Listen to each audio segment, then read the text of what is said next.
किसी भी रेपिस्ट के अंदर किसी भी प्रकार की एम्पैथी नहीं थी। यानी कि उनको परवाह ही नहीं थी कि भाई मैंने रेप किया तो कौन सा बड़ा काम किया, तो कौन सा मैंने बहुत बड़ा जुर्म कर दिया, कौन सा मैंने बहुत बड़ा पाप कर दिया, रेप ही तो किया। उनके मन में थोड़ा सा भी ये गिल्ट नहीं था, थोड़ी सी भी ये एक तरह से ना थॉट तक नहीं घुसा था कि मेरे रेप करने से दूसरे जो मेरा शिकार रहा है, जो मेरा विक्टिम रहा है, जिसके साथ मैंने ऐसा घिनौना पाप किया है, उनके साथ साइकोलॉजिकल बेसिस पे, फिजिकल बेसिस पे क्या बीती होगी, बिल्कुल नहीं सोचा। नेपाल से मुंबई तक एक युवती ने की भयावह यात्रा। इंस्टाग्राम मित्र से मिलने का सपना दर्दनाक हकीकत में बदल गया। नेपाल से मुंबई तक की अकेली यात्रा करने वाली 15 वर्षीय लड़की का यौन उत्पीड़न पुलिस ने कुछ ही घंटों में किया आरोपी को गिरफ्तार। क्या आपने कभी सोचा है कि सोशल मीडिया के द्वारा बने दोस्तों से मिलने की इच्छा किसी की जिंदगी को कैसे बदल सकती है? क्या आपने कभी सोचा है कि एक नाबालिग लड़की की एक अजनबी से दोस्ती उसके लिए कितनी खतरनाक साबित हो सकती है? आज हम आपको ऐसी एक घटना के बारे में बताने जा रहे हैं जिसने हमें सोचने पर मजबूर कर दिया है कि क्या हमारा समाज बच्चों की सुरक्षा के प्रति क्या जिम्मेदारी रखता है।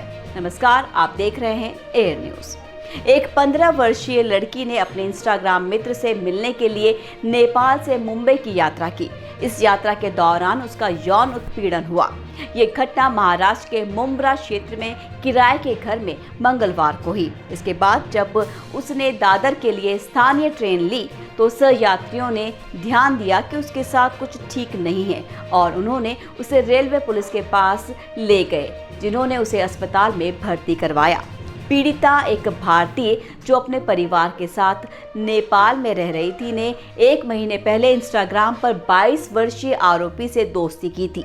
फिर उन्होंने फ़ोन नंबर आदान प्रदान किए और बातचीत शुरू हो गई। रिपोर्ट के अनुसार जैसे जैसे वो अपनी बातचीत के माध्यम से एक दूसरे के करीब आए, आरोपी ने लड़की से शादी करने की इच्छा जताई और उसे महाराष्ट्र में बुलाया।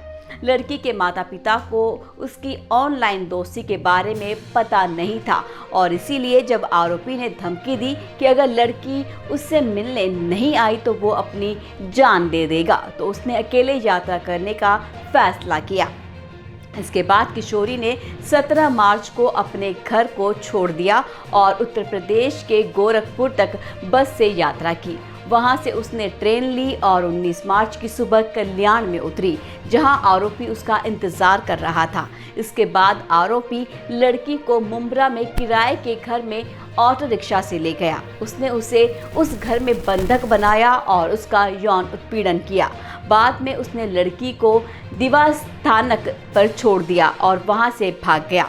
वरिष्ठ इंस्पेक्टर अनिल कदम के अनुसार डरी सहमी हुई लड़की ने ट्रेन ली और दादर में उतरी। इसी यात्रा के दौरान सहयात्रियों ने उसकी हालत को देखकर उससे बात की, तब उन्हें उसके साथ हुई दरिंदगी का पता चला, जिसके बाद उसे एक सार्वजनिक अस्पताल में भर्ती करवाया गया, जहां डॉक्टरों ने कहा कि उसे भर्ती करना होगा और वो अब तक अस्पताल में भर्ती है। आपको बता दें कि आरोपी ने लड़की का फ़ोन छीन लिया था, लेकिन उसने लड़के के संपर्क नंबर को याद कर लिया था, जिससे अंततः पुलिस को उसे कुछ ही घंटों में खोजने में सफलता मिली।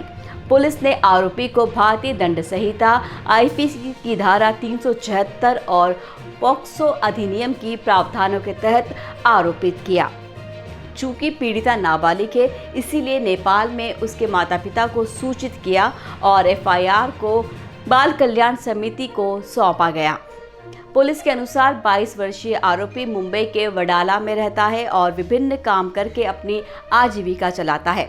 अपराध के स्थान के मामले में उसके अधिकार के दृष्टिगत होने के कारण मामला मुंब्रा पुलिस को सौंप दिया गया।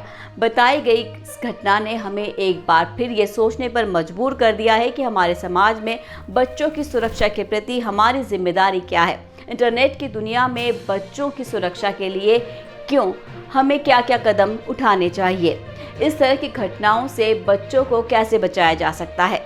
हमारी अगली वीडियो में हम इस विषय पर और भी गहराई से चर्चा करेंगे और आपको बताएंगे कि ऐसी स्थितियों से कैसे बचा जा सकता है।